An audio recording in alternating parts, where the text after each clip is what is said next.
Hello, and welcome back to Tom Talks To.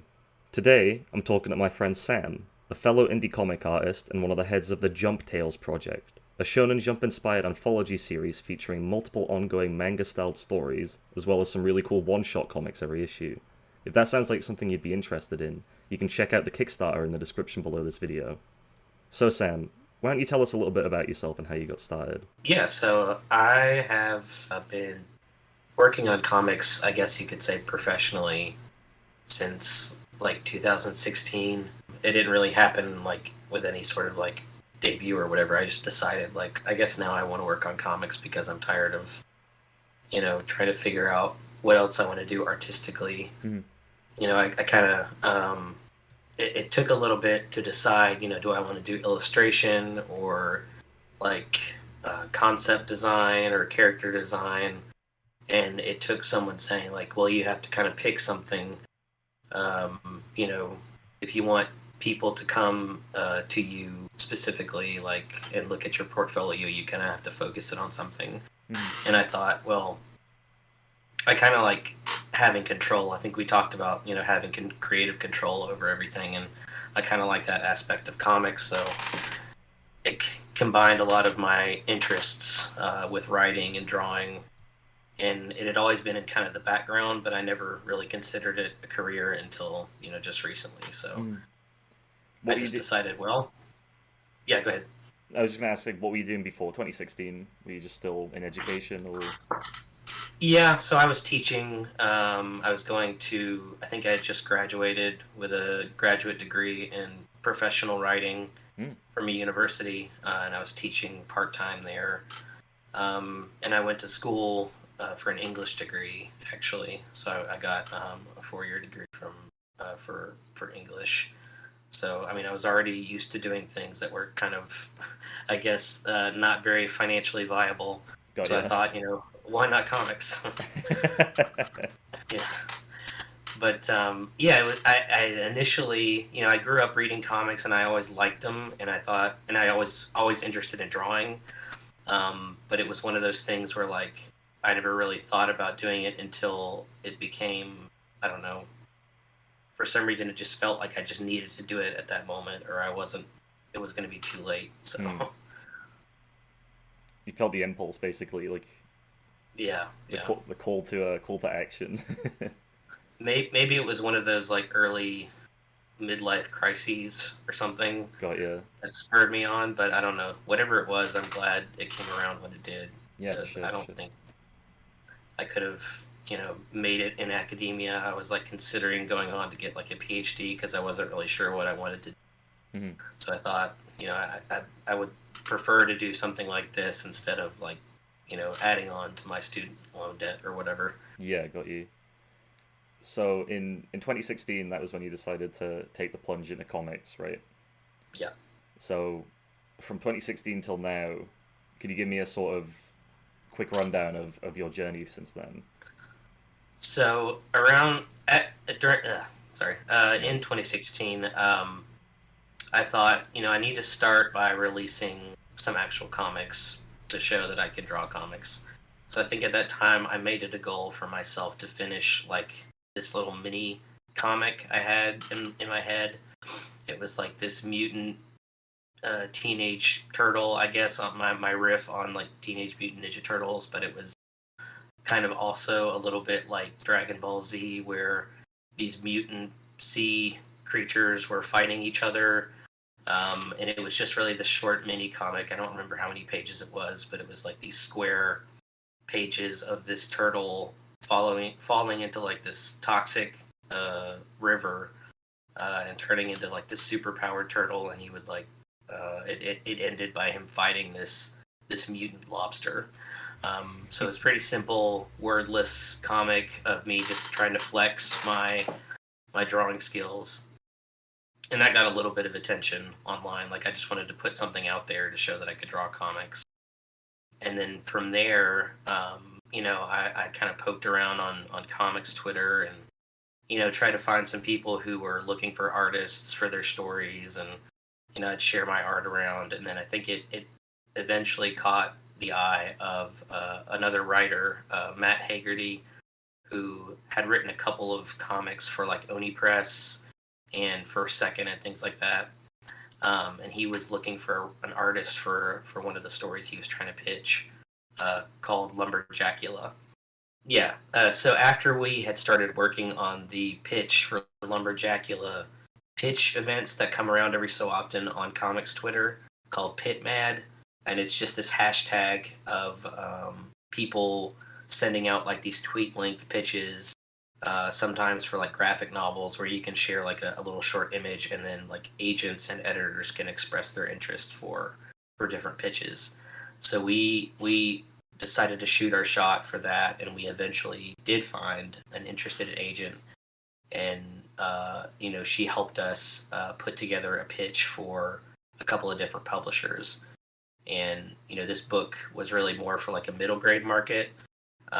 So we sent it around to different publishers, and eventually it got picked up by Simon and Schuster, which we were just so floored by. Like it was like over the course of like several months, almost up to a year. So it was a very long process. But I think since I was older at that point, I was in my late 20s. So I had already gone through this period of like waiting. So I was like, well, now I think I'm prepared, like mentally and emotionally, to handle this kind of process. I've waited this long. I think I could wait just a little bit longer for something like this to come to fruition. Mm-hmm. And then eventually it just sort of happened, like right out of the gate, like after I decided to get into comics, like all of this just sort of started falling into place. And I mean, I think even though there are still like highs and lows to this comics thing, I think that was sort of my okay sign that I think I'm gonna stick with this as long as I can. Yeah, I feel like that's such a great like example of how like the modern industry works. Yeah. With like the way that like social media affects how people get jobs now. Like that it's one of those stories that it's like God, like I wish that was me. Yeah. It really, I So don't. It couldn't have happened any other way for me because I live in Georgia, a little like a couple hours out from like Atlanta, which is the biggest city in the southeast. I guess you could say the biggest like urban hub in this part of the country. mhm. And there's really not a lot of like publishing opportunities like here locally. All of that stuff is like in New York. And then with everything going on at that time, like we just had a kid and we weren't really sure where we were going in our lives, and I wasn't really going out and meeting a lot of people. So yeah, social media really was like the best thing for my career. I know it's not a lot for some people, but just all these factors sort of came together to make it a possibility. No, yeah, that's awesome. That's just great. It's just like one of those it's great to see like the pieces like fall into place in that way. Um, Yeah. no, that's great. Yeah, I was when I was doing like a bit of research, like sleuthing around on the social media and stuff, looking for questions to ask you. I saw like Lumberjackula and the Simon and Schuster like company, and I was just like, wow, like that's really really cool. I don't know, like me and Matt were just totally like, because it was his kind of first big deal publisher as well. Like he had been doing a lot of stories for like the comics only publishers, Mm, which I'd still like to do work for myself, because I grew up like reading stuff from there as well. Like I would read Scott Pilgrim and a lot of the books that Oni Press would publish, and that's kind of like one of my things I'd like to go for because it's, I don't know, it's like our version of like Shonen Jump comics. Like it's like the cool comics, uh, in my opinion. I know some people still like the floppy comics in America, but that's not really what I grew up on. I grew up on like the volumes and Got you. stuff. But just the fact that we both like teamed up and then got to this point just still kind of floors us a little bit. And I think there's still more cool stuff to come from that. Yeah, yeah, yeah, Uh, so I'll be excited to see where this goes for us. yeah, for And sure. I did just wrap up working on the book. I colored everything. It's all sent over to the publisher, so it should be ready to come out next year sometime. Oh, brilliant. When did he wrap up?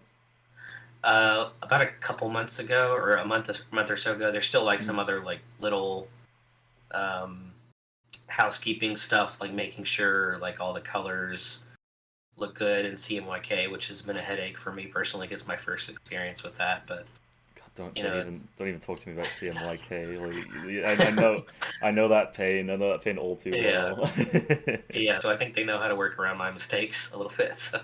Yeah, it's one of those things that like I never got taught that like that's a thing that you need to like worry about. Like going from like Yeah, RGB to CMYK. I think if I could go back in time and give myself like digital art advice, it would be like, yeah, remember the difference between RGB and CMYK because it will like screw you over if you don't like keep it in mind.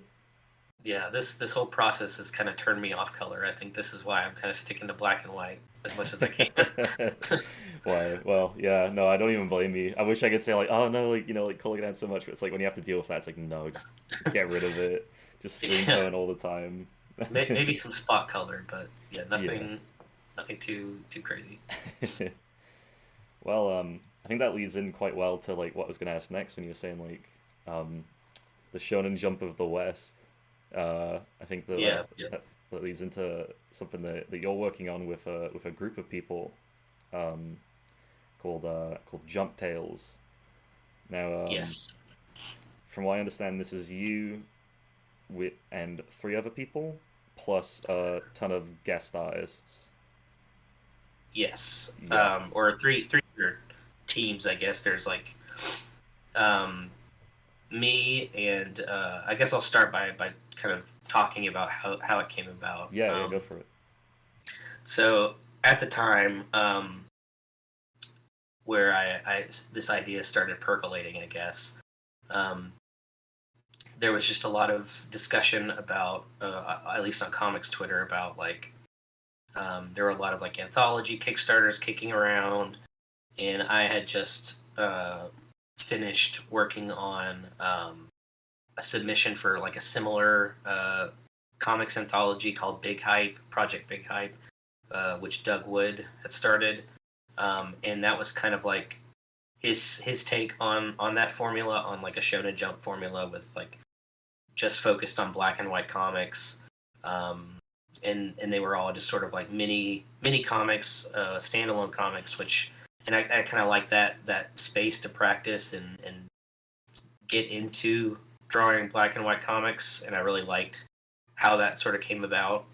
But I really wanted to try to make like a serialized magazine because, from my perspective, a lot of indie comics and a lot of like issues that get released over here that aren't like graphic novels feel like they can get lost in the shuffle. Like if they're not part of like a really big team of artists and writers that get attention drawn to them, or if they're not from like a huge publisher, they may, to me, from my perspective, they feel like they get lost, and not enough people have a chance to like get interested in something new. And then that's why I felt like magazines still had room to exist in comics, because the way that they work is, one story or one cool artist may draw you to reading their story from the magazine, but by flipping through, like, you might end up being surprised by like a story you weren't really expecting, and that gets you interested in more creators, more artists, more stories. And I thought that Shonen Jump, that model worked really well for that, for me personally. Like just the ease of access of something like that, and being able to get introduced to other creators was like a big thing for me. So that's kind of how I started thinking about wanting to start something like Jump Tales, which is our take on that model of like uh, putting together a group of comics, serialized comics, not just standalone anthology comics, but ones that have like an ongoing story, into one place where people could, come in for a creator that they liked, but then maybe, come away from it with like new stories and new comics that they might get invested in that they might not have otherwise. Um, so me and Darren Vogt, who is one of the other artists, creators of one of the other series in the book, and Oliver Gerlach and Victor Santiago, the four of us all had stories that we kind of felt like fit that model already. So together we wanted to put that into this magazine. You know, we started kicking around ideas about how it would work. How would the funding model work? We started looking for artists and editors. We put out a call on social media, and we wanted to keep the team pretty tight. We didn't want it to be a sprawling magazine just yet. We wanted to keep everything pretty focused, but still have enough diverse types of stories. So that's kind of how that got started. Yeah, so a focus on variety and a platform basically for smaller Hmm. artists. Yeah, Yeah, interesting. yeah, Yeah, I love that stuff. yeah. So yeah, and that really got our creative juices going. The whole process was more about what is exciting to us personally about the idea of a comics magazine, and how can we make it fit the kind of stories we want to tell. Um, and if you'll just look through all the headline stories, like the four main series that are going in this magazine, they range from like all of the bands meets Mad Max Fury Road style stories, and then we have a take on Digimon, monster collection type stuff, and then we have a courtroom drama. So we felt like we had a really good range of stories that would fit in a Shonen Jump style magazine, but still with enough of our own spin on it. Yeah, no, brilliant. I mean, yeah, these are the type of things that you love to see in indie comics, in the indie comic scene, because it just whenever I'm trying to pitch what we do to other artists, I quote a movie in which I say apes together strong, and I think that that sentiment um, is it works for anything, but for comics in particular, I think that an anthology or a collection of stories so that you get more bang for your buck is just something that's inherently appealing to me, and I think to a lot of people, especially creators that want to see variety, and Yeah, to get their work, printed, without really the worry, um, that that no one's gonna see it. I think is right. something that a lot of people find appealing. So no, yeah, this is definitely the type of idea that I think that I'm definitely on board for. I think a lot of people will be. Yeah, it feels like one of those things. It was a huge thing years ago, and it still exists. Like in manga especially, but for some reason it's one of those things that either on my end of Twitter or just in general, it's one of those things that doesn't happen a lot in Western comics as much. Like the ongoing anthology series, it feels like it's all very just focused on issues or graphic novels, and not so much the magazine side of things. And it's an old idea, but I think it still has room to exist, in a new form, whatever that happens to take, whether it's something like Jump Tales or something else. No, yeah, I definitely agree. I think that there's definitely a space in the market for that because in here in the UK, the two comic anthologies that I'm aware of anyway that get published is the Beano, which is for little kids, or Hmm. 2000 AD, which is the tonal difference between those two. There's not really Yeah, anything in between there. yeah. Uh, There's no, yeah. There's still also a lack of YA comics content as well, or adult comics yeah. in the West as well. Hmm. It's just I don't know. There's something has to happen for a big comic of that type to break in to convince publishers that stuff like that deserves to exist on a bigger scale. Yeah, absolutely. I think you're definitely right. So, Um, sorry, go ahead. no, yeah, I was just gonna go ahead. Yeah, I was just gonna ask, how did you meet the team? Um, was it? I guess it was all online, right? Yeah, it Yeah. happened all online. We were all individuals together. Not many people um, that are a part of the magazine I didn't already know in some way. We had a couple of calls for submissions for artists for for the courtroom drama dramedy, I guess, Pancake Johnson. We had an artist come in for that, Stephanie Lucia, and they were great. They really brought that to life. And then Victor Santiago and Mark JC had worked together already on a couple comics, so they're working together.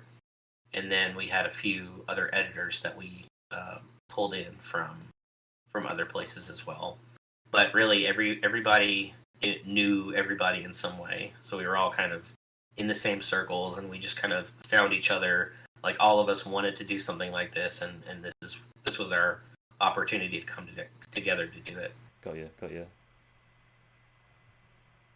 Yeah, I'm just So yeah, looking through the team. Yeah, like really great talent on this book, on this project. All yeah, like, we're go ahead. we're hoping that yeah, like just the look and the design, like Darren Vogt, who did a lot of the design of the splash images and the promo images and the logo, even has really, I don't think it could have existed without his design on this. I think it really brings all this like cool talent, all this cool art together in a really like splashy way. Like I don't think I could see it coming together in any other way. Yeah, absolutely. Everything's very cohesive. I really like how each of the creators I noticed on Twitter, you have um, unique art for your banners that advertises the series. I thought that was really cool. Yeah. Um, wouldn't even have thought of that. But yeah, no, you did a great job. I love the logo, um, the website and stuff. Yeah, it all looks great. All very cohesive. Yeah. Darren and then one of our editors, Kyla Smith, helped put the website together as well. We're both of them working together have kind of uh, definitely couldn't have done any of this just on my own. Like I don't know how it would have happened without them. Yeah, got you. So really grateful. Like all of us had brought together our like unique talents outside of just making comics to bringing this to life as well. Like we had some marketing expertise come in with some of us. We had design. We had just some experience with Kickstarter as well, figuring out how to put that together. We're all like putting in a team effort on it. It's been really great. A team effort both in the book and outside then. Yeah, yeah. Well, it fits the tone. Makes sense. Yeah, so even if it doesn't end up becoming a success, we're really grateful for everyone what we got to do together. So Yeah, like giving yourselves like a platform to do what you believe is like, what the industry needs, I suppose, or like a gap in the industry, like filling that void. Yeah, yeah, even if it doesn't go like 100% the plan, like it's not like it's not like a recipe for like disaster. You know what I mean? Like I can't really see right, how like the outcome is going to be anything but positive, regardless. right. And yeah, I don't think really comics could exist without people who are really passionate about it because otherwise, like, there's just no incentive there to stick with it unless you like really liked it. So Yeah, it's both like people who are passionate and people who are open to collaboration because like for as long as comics have existed, really they've been a collaborative medium. Although you right, can do it solo, like nobody really does it. Um, Even if you think that like somebody's a solo artist, like there will be people behind the scenes that help them like accomplish it. And I think that like carrying that ethos into like the entire brand and like the way that the whole thing is set up, I think is like it just makes sense for like the medium. right. Yeah, that's something that I've had to learn a little bit because I'm someone who does like to try to tackle as much as I can by myself, and that kind of comes in when I make comics because I like to do all the planning. I want to like write. I want to pencil, plan, ink, color if I have to, letter, all that stuff. Because it is so like right there. Like I can just kind of do all of it myself. It's so easy just to get into it and try it. But I think it really does only happen when more people work together to put it together. Um, So it's been a lesson for me, but I think Mm. I've appreciated it. Yeah, 100%. So, um, since we're here, if you wouldn't mind me asking, I'd like to know a bit more about the series that you're going to be doing for Jump Tales, Check and Mate. Yeah, Um, for sure. um, just like to hear where that came from, what your influences for that are, and sort of like the basic sort of you know setup for it. Yeah, so that check and mate my take on like a sports manga. If you're familiar with things like Haikyuu, or probably it's more like something like Hikaru no Go, which is the series about Go, the board game. Um, it's something that it's something I've really wanted to do, a chess comic in one form or another, whether that would, I don't know, like a Western style take on a chess comic. Kind of always been in the back of my mind. Um, as a teenager, I guess, or a young adult, I was really into chess and studying, trying to get good at it. And when I figured out like I didn't really want to devote all that much time to getting better at it, I guess I wanted to like make art about it in some way. So that was always something that was sitting in the back of my mind until, just this past year, I decided, I think this is the best opportunity to put something like that together. So I sat down and actually tried to script something out. And the thing that made the most sense was just to approach it from a sports manga perspective. So I planned it all out. I thought, what if it was a chess academy, and these students were all going to this chess academy, and they all had to what their what their mental barriers were in getting better at this game. From I did have some knowledge of the game. It's not like I had to study all the different moves and the notation and the development of the game. So I had some understanding of where like that played out. So I thought, some players may play more defensively because they are, you know, more timid players. So what are some things that they can overcome to become, a stronger, more offensive player? And then the same, on the other foot, what are some players who take more risk, who are, a little bit more like brash or bold, who may need to play more carefully and plan things out? So I really wanted to nail down that aspect of how sports comics, sports manga really get into the heads of the players, and how they overcome, mental blocks, or, you know, having a rival is a big thing as well.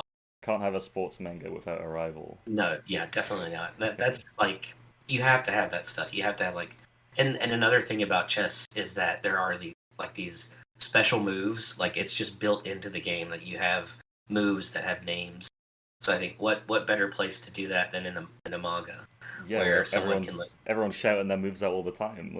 yeah, Like, like it just seems made for that. And it also happened around the time when the Netflix series was really popular, the oh yeah. Queen's Gambit. Mhm. So I think around that time is really when, like, well, now I have to do it because this is probably as popular as chess is going to be. So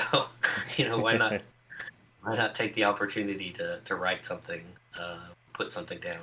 I was gonna say like it's great to see the variety in Jump Tales already, like evident from the just even the pitches of each series. Like there's a good amount of variety like on display, which is of Oh course yeah, like the best part about an anthology or a collaborative project like such as this. You want to get like a few different genres, a few different tones, that type of thing. yeah, definitely. We've been really surprised by like how cool a lot of the comics are. Like, we're each of us is excited about the other person's stories, and Mm. getting into them. And this is something I would want to read, even if I wasn't a part of it. So Yeah, got you. Yeah, yeah, yeah. No, it's a great feeling when like when a creative team just like everyone's interested in each other's stuff and like egging people on to like make it yeah, better and better. No, yeah, absolutely. definitely. No, yeah, all sounds really brilliant. Um, and the Kickstarter for Jump Tales launches this September. Yeah, September 12th, 14th. 14th almost. I was gonna say 12th. Yeah. Um, Now, you said you had some people on the team that have experience with Kickstarter, but was this something that you had any experience with, or was this all like a learning thing? This was all pretty much a learning thing for me. Like, Mm. I had been a part of other, as I said, I was part of like another anthology Kickstarter, and there's a lot of talk of Kickstarters on the comics Twitter, comic side of Twitter, Mm. going around constantly. So I was kind of like immersed in it and familiar with it, but this is my first time kind of planning one. So I've been really grateful to have people bouncing ideas off of each other, coming up with the best way to like structure tiers, things like that. So it's been a really big, not a huge learning curve, but something new for me to try. No, I get you. It's something that like recently I've had to be looking into Kickstarters and stuff like that, and it's crazy how much like there is that like you just don't expect in terms of like, oh, there's like good times to launch a Kickstarter and bad times to launch Yeah, a yeah, Kickstarter. Like yeah, I just would have never even considered that, but it makes sense when like you look into it and you're like, well, yeah, of course, like launching a Kickstarter, on Christmas is gonna be like a yeah, bad yeah. idea, or like around that That's time. like I'm doing all this like planning and thinking about financial stuff and like all of this just so I have a space to make the chess comic I've always wanted to make. Like, I'm definitely not making comics right now, but I'm like, I need to do this, or I'm not going to get to make what I want to make. So, Yeah, like yeah, big, if that isn't just like a sign of like how comics like work now, then like I don't know what is. Where it's like, yeah, you have to like not make comics so that you can per, make comics. yeah, yeah. Figuring out how LLCs work, how to like Oh do yeah. shipping and all this stuff. Like, Hmm. yes, I'm making comics. I know it Yeah. doesn't look like it, but Yeah. Yeah. No, I get you. It's something that like I've experienced firsthand like over the last year and a bit of like yeah, like learning all these. I don't know about you, but for me, one of the one of the more strenuous things isn't just like shipping, but it's printing.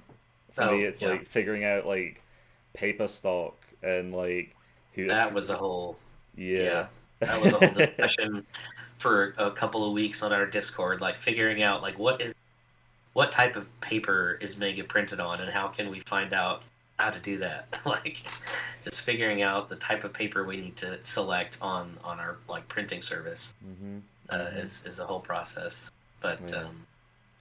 Yeah, it's part of the game from what I understand from the people I've spoken yeah, to. Like yeah, printing and bleeds, yeah, making sure you've got your bleeds right for printing. It's all something that like yeah, again, I had no idea about, but you either learn quickly or you learn it the hard way.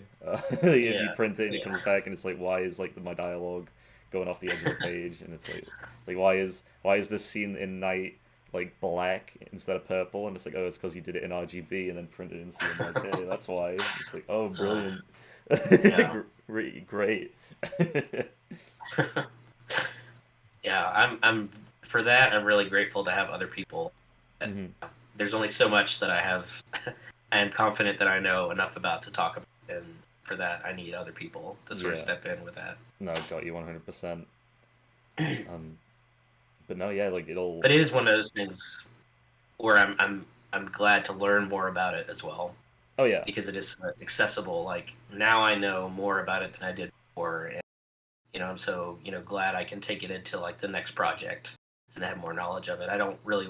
I'm glad I don't have to stay in a lane, but I am kind of wary of putting my finger in too many different pies, or putting too many irons in too many different fires. Oh yeah. Jack of all trades, master of none situation. Yeah, yeah, Yeah, no, it's again like when people say they want to make a comic, 9 times out of 10, I don't know if you find this as well. What they mean is that they want to release a book of world building, and yeah, they don't understand that like to make a comic, you basically have to like understand you have to be every single job on a movie set, uh, yes. while You have to also be like, being every single job in like a printing company. Like it's so crazy how much like goes into like what they mean when they mean like I want to make a comic. Do you want to like be a casting director, a sound editor, a color corrector, any of that? That's comics. That's all of it. Yeah. Let's just have a look. So, when it comes to the future of Jump Tales after the Kickstarter, I assume that like you've probably had a talk about what might come next. It, this might be too early to like talk about, and like I completely get if that's the case. But I'd Uh-huh. be really interested in knowing like what is your planned sort of like release schedule. Uh, Will all four main comics be in every single issue, or is that not really how it works? Or yeah. um, yeah. So initially, like we had structured it. We wanted to try to kickstart like a whole year of series. But we realized, we probably on our first go, we probably couldn't get the funding for something like that. So we wanted to split it up into 4 quarters of like a year's worth of serialization. And the plan then would be to have each of the four main series go for about that long, and then with each release have one or two guest comics alongside of them. Like with the jump model, you'll see like one shots or like potential series come submit like a one time comic. So we wanted to emulate that feeling. We might also have like mini comics for 1 quarter, like three one time mini series kind of thing. So we wanted to try to go for at least a year. So the plan is, if this is, to try to do 3 other Kickstarters to get it to a full, quarter worth, or 4 quarters worth of books. Yeah, got you. So hopefully, if we get a good reception on this, we can continue with a second Kickstarter for issues 4, 5, and 6, and then 7, 8, 9, and then 10, 11, 12. Hmm. That's what this first Kickstarter is for the first 3 issues, Got you. which are the issues themselves are going to be digital, and then we'll have printed volume of all of them, collected and printed into one. Right, I see. Because yeah, that's something about like doing this on like independently is figuring out like what is the best way to release these. You know, like Right. how do people read their comics, and what ways are they Yeah. willing to like pay, and in what ways are they not? Trying to figure out like what the way to do it so that like you're not screwing yourself over, but you're also not like screwing anyone, like any Right. potential customers over, where it's like if they see it and they're like, oh, I'm not gonna pay for like this, that, the other. Again, Right. Yeah. it's all so tough to like figure out. I think as well because there's not although like a lot of comics like you said yourself are funded through Kickstarter or like equivalents. It's tough to find like information on, at least in my case it was tough to find information on like how do you like release them. Like let's say like you don't go Right. through Kickstarter, like hypothetically, like then what? You know, how do you go about it? There's not really like a rule book, especially because like I feel like people still haven't quite figured out how to do like comics on social media, other than like Yeah. like little 4 panel sort of comics. Like there Right. isn't. Instagram seems like the best place for that, but it's so hard to share like an actual comic on Twitter. Like, you Yeah, don't know the most ideal way for people to like look at it and share it. Like, you don't want to be like sitting looking at your phone trying to read all the speech bubbles on there. yeah, Most people like go to webtoons, I guess, when it's like a print comic. Ultimately, that's what drew us to comics, was like the physical book. mhm, So we wanted that to be part of it, but we knew we couldn't release a month like like the old Shonen Jump comics used to. Like, that would be just insane trying to coordinate that, try to print and then ship all of it to everywhere mhm, just with us. mhm, So like a good middle ground would just be to try to do it every quarter, or maybe even like on a semester basis, if we're thinking in those terms. mhm. But yeah, it is so tricky just trying to figure out like what do people want, like how do people want to read comics, what's the best way to send it out into the world so Hmm. most people can read it. Yeah, no, like it is all. It's also like, in my opinion, sort of like you just gotta like do it, and then like that's pretty much the only way to like find out. Like, is you put the comic out in Right. a certain way, in a certain format, and if it doesn't do well, then it's like, well, like, let's try again next time. Like, see if it works Right. then. Um, but that's Yeah. kind of part of the fun. Like Yeah, learning yeah, curve. yeah. If you didn't find that part fun, then you might not want to stick around for Yeah. comics. Like if you're looking for like a surefire formula to go with, and then it's probably not the right way to go about it. But yeah, the fun is just figuring out what works, and we're really just relying on our own instincts about what we like and seeing if that's what other people like. Yeah. Oh yeah. No, it's a tried and true way to make something like great. To be fair, is to just do it Yeah, like the way you would want to do it, and the audience that like doing it the way that you would want, doing something that you would want to see will attract an audience of people that want to see things that you also want to see. So right. you know, as long as you stick with it, I feel like, yeah, that is definitely a way to like to do it and not burn out. Because you could definitely Right. just like appeal to like whatever's popular at the moment. If you just do it, then it's like, yeah, you'll probably get views, but like you'll probably like hate what you're doing. And it's like, if you're Right. already doing comics, like you might as well like do what you want to do rather than like appealing to, Yeah. I don't know, whatever's popular on the internet at the moment. Yeah. Yeah. It's hard to know because it is so like so many different. Even within comics, like there's so many different sub subgroups of people who are like into like autobio comics or Hmm. like printing zines or doing webtoons or whatever it is that you want to do, like you have the space to pursue it.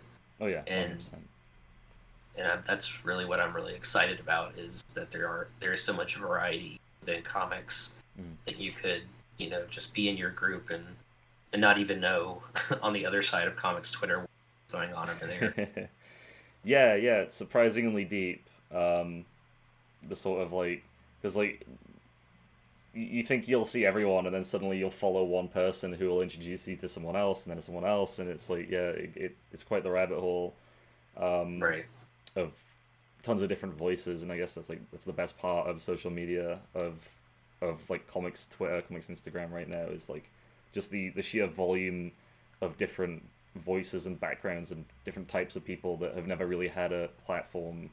Having that platform is exciting, because Yeah, it's never really been the case in the history of the medium up until like the internet I know. and Yeah. social media. Like a lot of comics that are coming out, even from like the big publishers like Marvel, DC, Image, like a lot of their stuff wouldn't look or read the way that it does without the advent of the internet and the way that we're all connected like that. And I think that's like Yeah.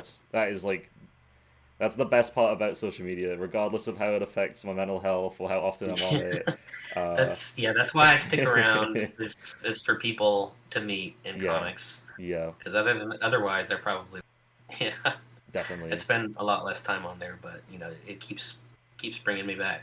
Yeah, I gotta manage it better. And it's just like it's like an addiction. It really is. Yeah, it's hard too for me because that's the only reason I've gotten as far as I've gotten, is because of people meeting me, seeing my Hmm. stuff on Twitter. Hmm. So it's like, well, there is like a huge reward factor there that I'm trying to chase. There's just as much like bullshit to wade through. Yeah, no, completely. No, brilliant. Right, well, um, thank you so much for doing this. I think we'll try and wrap it up a little bit. Um, I just want to ask you, Yeah. like, uh, as a sort of like closing sort of message, let's say there's somebody listening now who is thinking of getting into comics, um, knows about like the social media and stuff. Like, what advice would you give to somebody who is basically starting their comics journey for the first time? So the thing I would say is, I think, I mean, if there's one takeaway you want to get from this, is just, you know, start making stuff you want to make, that you want to see out there, and there'll be somebody out there who wants to see it too. You know, don't try to follow what you think is the trend or the most popular thing at the time. Don't look around and figure out what gets the most shares or the most likes or the most follows. Just, you know, put out there what you see out. Be encouraged by you putting it out there. Mm-hmm. Yeah. That's my take. Yeah, because whenever I tried to follow trends, or you know, when I was growing up and people knew that I drew comics or knew that I drew cartoons, well, you should draw stuff like this, or like you should make like Peanuts comics, like Charlie Brown comics. You know, you should try to get in the newspaper. And I was like, I guess if that's the only comics I can make, I should try to make 4-panel gag comics. But that really wasn't my style. Like, I didn't thrive trying to come up with jokes for 4-panel comics. But then once I started trying to draw like manga and you know, uh, cartoons like that, that's really when I felt like I was thriving, you know, creatively. Go for, you know, just sort of weak encouragement. Find the people who are excited about the thing, and stick with them. Yeah, surrounding yourself with people who hype you up, Yeah, it can take you out of like a slump or out of like art block if there's yeah, somebody you know who's like genuinely excited to see you like complete something. I think yeah, no, I think that's like yeah. great advice. I think that's a good positive note to end it on. um, yeah, no, brilliant. Thank you so much. Thank you for having me. Yeah, no problem. Hello again. Thank you so much for listening to this episode of Tom Talks 2. If you want to check out Sam's Kickstarter, the link is in the description below. And if you want to stay up to date with what we're doing here at Coco Comics, you can follow us on Twitter at Coco Comics or on Instagram at Coco_Comics_publishing. You can also support us by subscribing to our Patreon at patreon.com/CocoComics. You can also follow me personally at Phillips and Thomas for little snippets of whatever I'm working on, mostly Strange World to be honest. Of course, all links will be in the description below. We've got another anthology of our own coming out very soon, and we're all really excited to start showing off what we've been working on. I also just want to apologize if there's any audio hiccups this episode. Me and Sam recorded this almost 4,000 miles apart from each other, and Discord wasn't really a fan of that, so we were cutting out and glitching every now and again. But we tried our best to fix it. But yeah, if you did notice anything, blame Discord, not me. I didn't do anything wrong. Anyway, thanks for listening, and I'll see you all next time.